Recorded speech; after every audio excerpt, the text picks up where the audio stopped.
Hey everybody, let's look at that lamp problem. So you can see over here that I drew the base of the lamp and I drew four forces acting here. You have the friction force, the normal force of the ground pushing up, the person pushing sideways, and the earth pulling down. I didn't know where to put the center of mass of the lamp, so I just kind of placed it up here for now. But we will see shortly that it doesn't really matter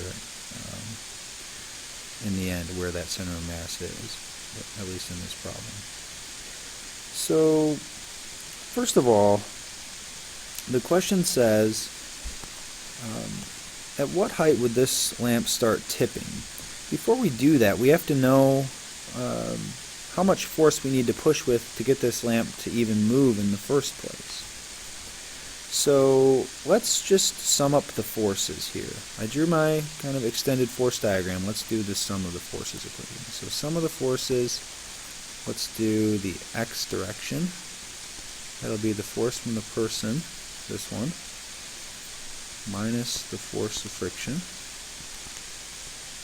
And that's equal to 0.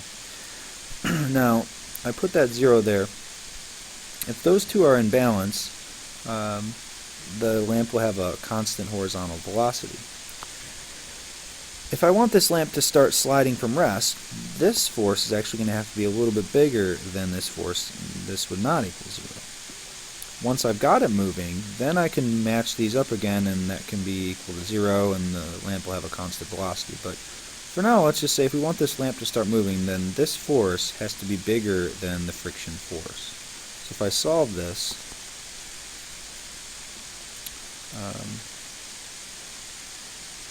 I'll just say that we have to be bigger than the friction force for the lamp to start sliding.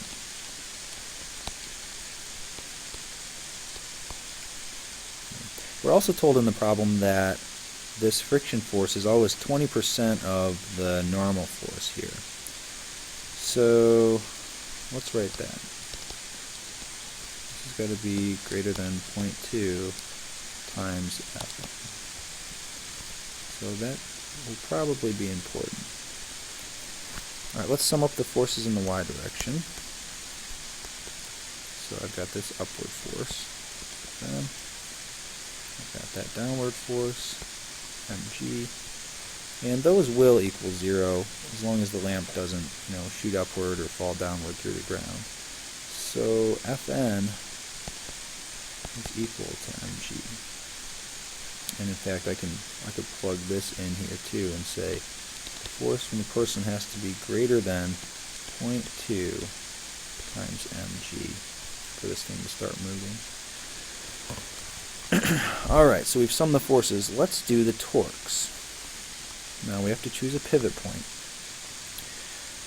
So I originally was thinking maybe this corner down here would be a good pivot point, since I think that the lamp would probably rotate around that point when it begins to rotate. But then I looked at it and I thought, well, why not choose here? Because now all of the four of these forces are either perpendicular to the radius lines, or this one is parallel to the radius line. And so calculating the torques can be a lot easier. So watch what happens when we do this. So this force, the mg force, is not providing any torque because it's directly parallel to the radius line pointing towards the pivot point. So I'm not even going to put that in my equation. The force from the person is, but it's nicely, right perpendicular to the radius line. So let's see, that would be minus force from the person times the radius here, which is h.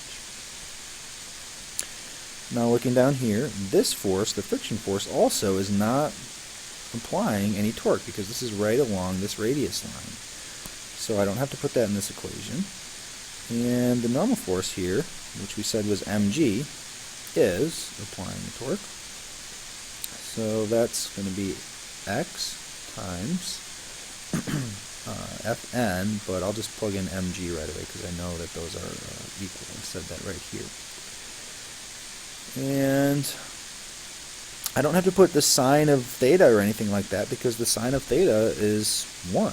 The angle between the radius and the force here is 90, and the radius and the force here is 90. So if these two are in balance and the torques add up to 0, then the thing will not tip. So let me just rearrange this a little bit. When xmg is equal to force from the person times h, I just move this over, then this thing will not tip.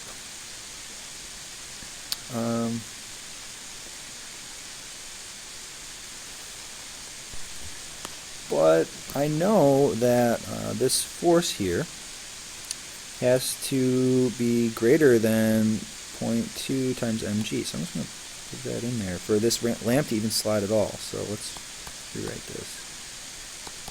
0.2 mg times h. And so look what happens here.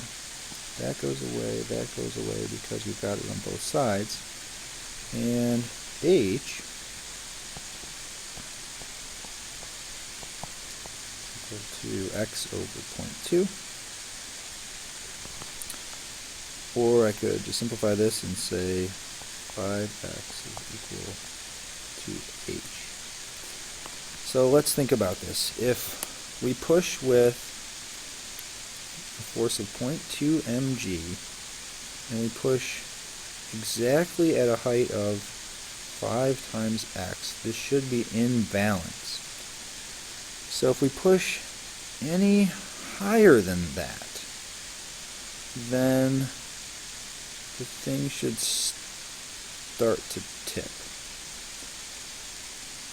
So what I'm thinking here is that h has to be less than 5 times x for this thing to slide but not to tip.